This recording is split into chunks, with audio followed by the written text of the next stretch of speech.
500 subscribers. Thanks everyone. You know what?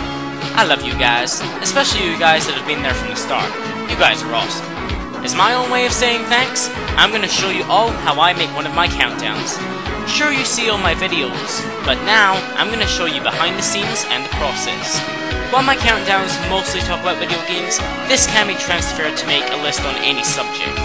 Okay, I present my 4 steps for making a countdown.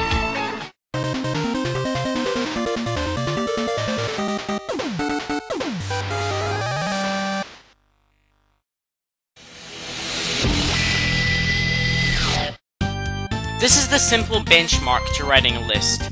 If your list is bad, your video is going to be bad. Let's start with some basic rules. First, try to make the list as original as possible. There are the easy generic ones like best boss themes, best boss battles, and hardest bosses, but these are done to an extent that they've lost a lot of their charm. Try coming up with some original concepts.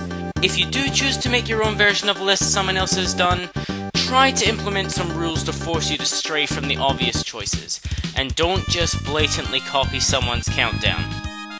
Okay, actually writing the list is the easy part. What makes it hard is actually ordering the entries from worst to best. Yes, someone can vouch for this. Actually ordering the list can take anywhere between 5 minutes and more than an hour. If you find yourself struggling to order them, here are a few techniques to order them I've tried and found successful. You can try ranking each individual entry out of 10, then ordering them as such. If there is a tie, try looking at them both and deciding on a personal opinion which is better. Another technique is to choose your top 2 best, then top 2 worst, and keep working up till it's ordered. One final thing to note is that if you make a top 10 and think of more entries to put on, feel free to extend the list to a top 15, a top 20, or however far you want to go.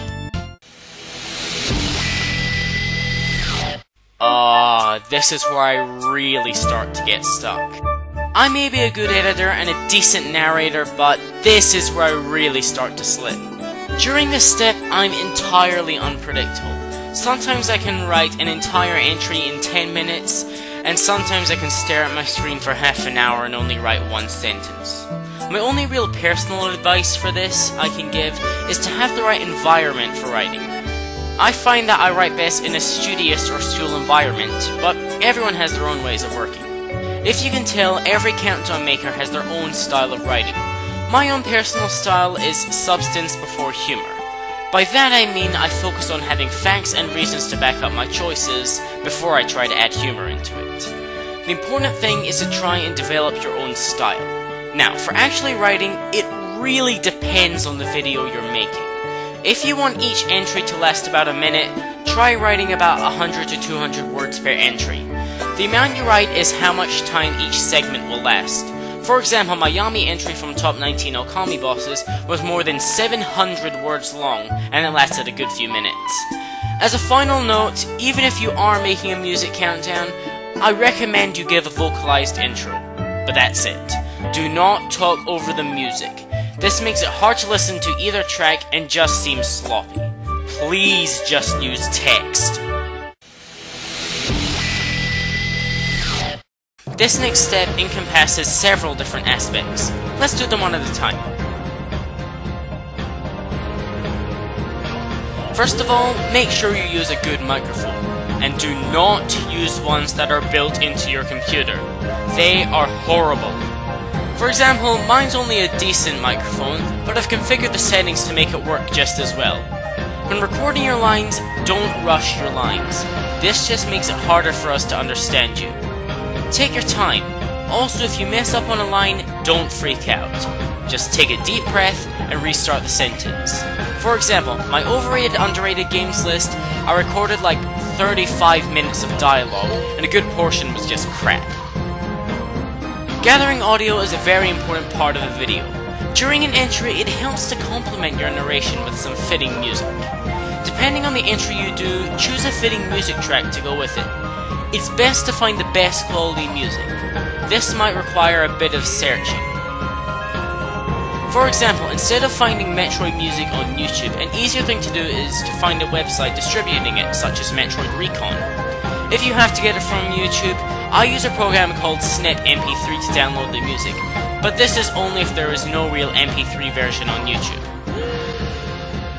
The footage is really what keeps people watching. If you need footage from a game you own, I'd recommend you record your own footage.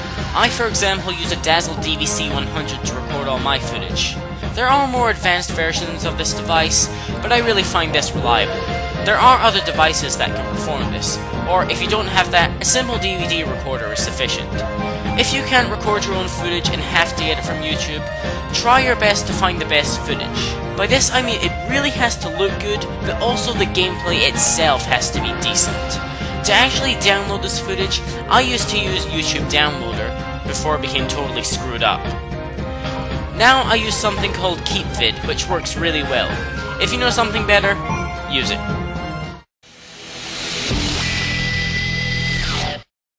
Now to put all that work together. What kind of editing software you use is a major part of how good your video will be. While as proven by Rabbit Luigi, Movie Maker can be used, but it's not entirely reliable. It crashes very often.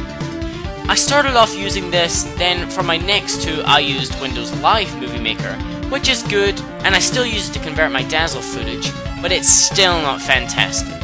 I personally use Sony Vegas to make my videos, but others like Adobe are also good. The first thing people will see is your intro. To make it eye-catching, use a cool music track, a collection of various footage, and your own creative title you wish to be called. Using everything you've gathered in Step 3, construct your video following a few things.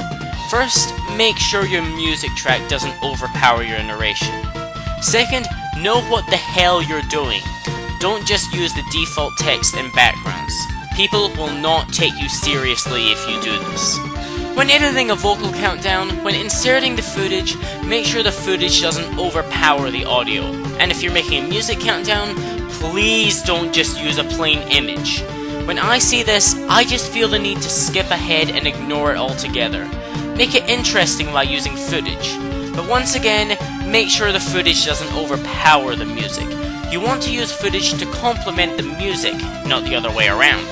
Depending on your skill level, this step will either be a walk in the park or a trip straight to hell. When editing a countdown, the first few times may not be too great from an editorial point of view, but with enough practice, you should be able to make a very fine video. And there are my 5 steps to make a countdown. A few other technical things that may help is to make sure you have a computer capable of withstanding a countdown, your editing software, and all your footage. You may also want to keep everything on file. Every video I've made is filed on my main computer and several copies are present on my various hard drives. Also, try to do something beside countdowns. People will lose interest if you don't keep material coming. As you know, I do Let's Plays and video game music videos, but those are my main things. Try and find what kinds of videos you like making and can shell out pretty often. On that, this video is done. Thank you all for your support, and expect plenty more from me. Speedster out.